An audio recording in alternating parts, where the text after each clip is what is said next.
This video is made possible by the following sponsors. Make sure to check out their products as well as the rest of my gear in the description below. Hey guys, fashionable head accessory boy here, and welcome back to Assetto Corsa Competizione for another video. So yes, another month and another update for the early access version of ACC from the guys over at Kunos. This month's update brings the Zolder circuit over in Belgium, which is of course awesome, and the incredibly beautiful, the incredibly amazing Jaguar ML Fry XKRS GT3. I think it's very much fair to say that the ML Fry Jag is a fan favourite, and to see why, I recommend checking out Chris Hayes' video on this update. A lot of good information there, and a channel you should definitely be subscribed to. To test out the new update, of course, I'm going to be donning my VR headset, which increases my head size by approximately 40%, which means I now have the biggest head in the world. And because this game tried to break my wrist last time I played it, I've actually turned the force feedback on my direct drive wheel down slightly to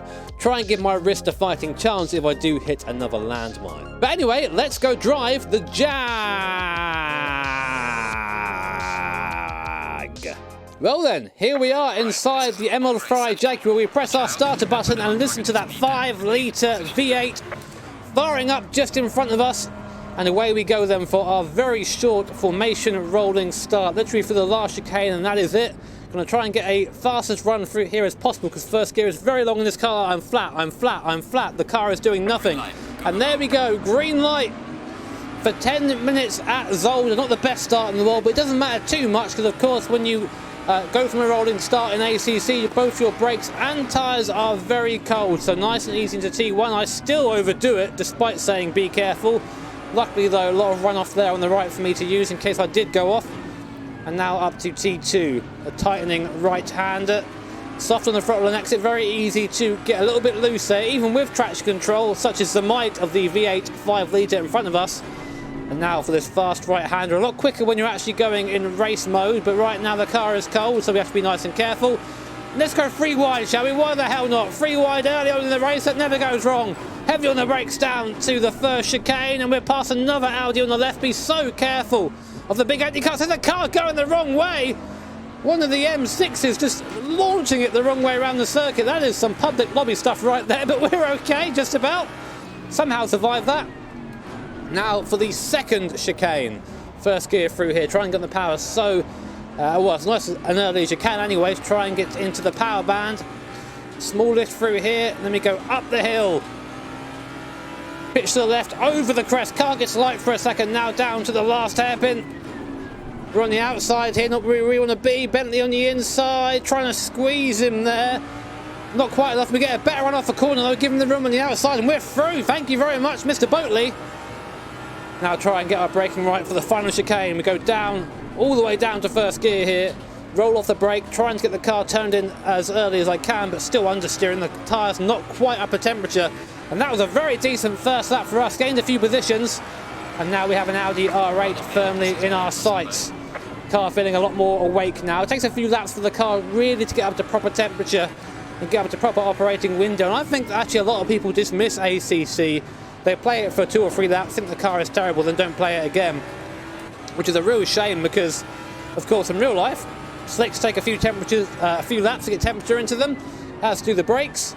And once they're up to temperature, the car really does come alive and you start feeling the personality of each individual car. Of course, this car being a front-engine rear-wheel drive car, meaning that it's a bit of a heavier front, but it's very stable for a lot of the corners. And it will still oversteer if you smash the throttle and you're being a bit cheeky with it, but otherwise it feels fairly planted.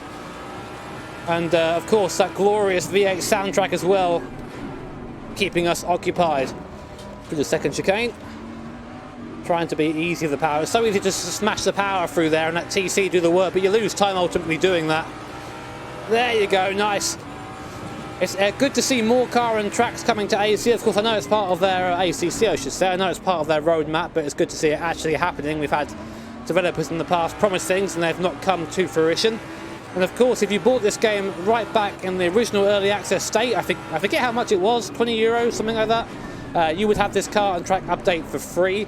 If you want to buy the game now, I think it's a bit more, somewhere close to €40, £40, but still a very interesting title, and I think it's got a lot of flack from a lot of the people in the sim racing community, because it's only really got one series. It follows the Blank Pain series, Back Pain, Blankety Blank, Blank Pong, Pom Pom. I don't really know how to say it still, I'd be a good commentator.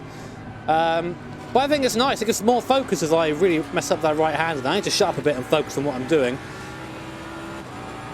But it's definitely a game I can see myself doing endurance races in the future with, because the cars feel, well, they feel predictable. It's a GT3 car, it's not meant to be this fire-breathing death machine. Not to say they're slow, of course, but they're supposed to be, they're designed for gentleman racers and pro racers alike to be able to both use and put in decent lap times, and it really feels that way. That is captured very well in ACC.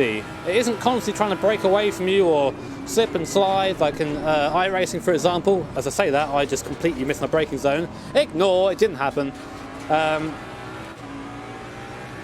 Easy. But yeah, it feels very nice, it feels very tight, which is actually a fairly decent characteristic.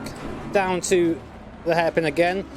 So much lock in these things, and that's actually something I can say is, well, you'll know that anyway, but having driven a GT4 car,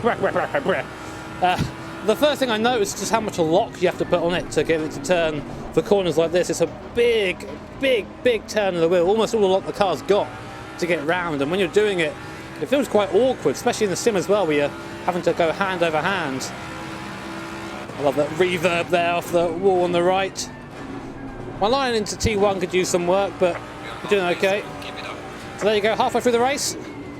Made up a few positions so far. Easy now on the exit. I've got to say, as versions of Zelda go, this is pretty decent. You know, the only laser scan one I've tried so far has been the iRacing version, which is, as you expect, very good.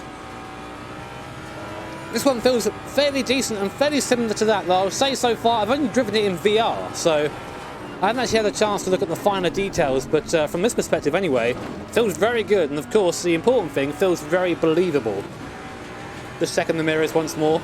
That's something that I love about virtual reality, and I've said it before, but the act of having to look to your mirrors to check, to see where the car behind you is, using the in-game mirror instead of using the unsightly virtual mirror that gets just plonked at the top of your screen. All good so far. Down to the hairpin again. Starting to catch the guys in front slightly, which is good. I wouldn't mind a few more positions. AI set to, I think it was 97%. You'll be able to see on the menu at the start, which is a good mix for me. A lot of these times I just try and find AI that are going to give me a good race. I don't really... Oh, Jesus, that was bad, Jimmy. Come on. I don't really race AI that I know I'm going to beat, because there's no fun in that. I'd rather finish, you know, 12th, 13th position, have a good race, than finish first and lead by 30 seconds. How was that my fastest lap? It was terrible. Well, let's go faster then.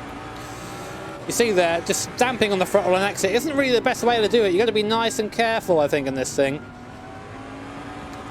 Saying that, I'd do it again. Or maybe I'll just... Jimmy gives advice and proceeds to ignore it for 10 hours. That's pretty much my entire YouTube channel. Nice detailing car as well. You don't really get a chance to look at it very much, but of course all the details are there, and I really love the little what do you call it? A little feature? Oh god. Curves, the little touch of where the guy reaches over and touches the starter button to start the car. That is cool, I like that. Getting a bit sloppy now. Come on, Jimmy. You're doing a little bit better in practice. You can use a lot of the curb there, but you can see very clearly where the curb runs out and the anti-cut begins. You want to essentially just get as close to that anti-cut without touching it as possible. That is the fastest way through the corner. Love the noise of this thing. I mean, it isn't the... ACC isn't the best sounding sim on the market, but it isn't, by far, it's not the worst, and I love the V8 from this. It just sounds racy, you know, you get a... Sometimes the V8 just sounds grumbly, sometimes it sounds like an F1 car. This is a lovely mix of just aggression. There you go, that's a better lap. Come on, let's catch these guys in front. I want to race before the end.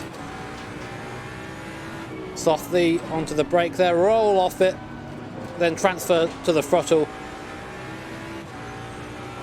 Important to try not to mix throttle and brake at the same time. It's a very easy thing to do in sim racing because you don't really have any mechanical feel to let you know you're doing it, but very easy to mix the throttle and brake